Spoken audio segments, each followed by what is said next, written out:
Hi guys, welcome to my YouTube channel Apoorva's world. ఈరోజు వీడియో ఏంటంటే ఎగ్ బిర్యానీ ఎలా చేసుకోవాలో చెప్తా.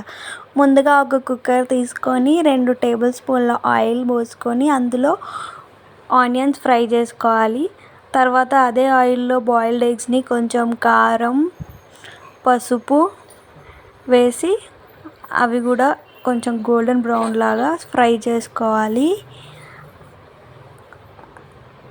నెక్స్ట్ అందులోనే ఇంకొంచెం ఆయిల్ పోసుకొని అందులో పచ్చిమిర్చి, ఆనియన్స్, బిర్యానీ ఆకు, అందులోనే మరాఠీ మొగ్గ, స్టార్ పువ్వు, దాల్చిన చెక్క, లవంగాలు, ఇలాచీలు ఇవన్నీ వేసుకోవాలి. మంచిగా కలుపుకొని అవన్నీ ఫ్రై అయ్యాక బాగా ఫ్రై అయిన తర్వాత అందులో చిటికెడు పసుపు, తర్వాత టమాటో వేసి మిక్స్ చేసుకొని కొంచెం ఉప్పు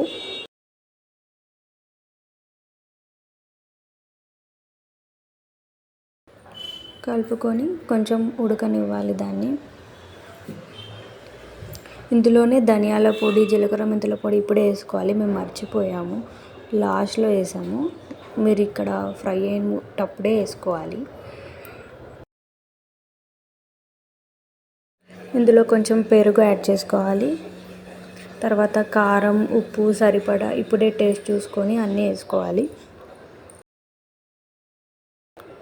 మంచిగా మిక్స్ చేసుకోవాలి. ఇందులోనే రైస్ కడుక్కోవాలి, నానబెట్టాల్సిన అవసరం లేదు దీనికి. అందులోనే రైస్ వేసేసి నేను 4 కప్స్ బియ్యానికి 4 కప్స్ వాటర్ పోసుకున్నాను. మంచిగా మిక్స్ చేసుకొని బాస్మతి బియ్యం తీసుకున్నాను. మిక్స్ చేసుకున్న తర్వాత ఫ్రైడ్ ఆనియన్స్, కొత్తిమీర, వాటర్, ఆ బాయిల్ చేసిన ఎగ్స్ ఇందులోనే వేసుకొని కొంచెం నెయ్యి, మళ్ళీ కొత్తిమీర వేసుకొని కుక్కర్ పెట్టేసేయాలి. తర్వాత 3 విజిల్స్కి ఓపెన్ చేసి కంప్లీటెడ్ వేడి వేడి ఎగ్ బిర్యానీ. వీడియో నచ్చితే లైక్, షేర్ అండ్ సబ్స్క్రైబ్.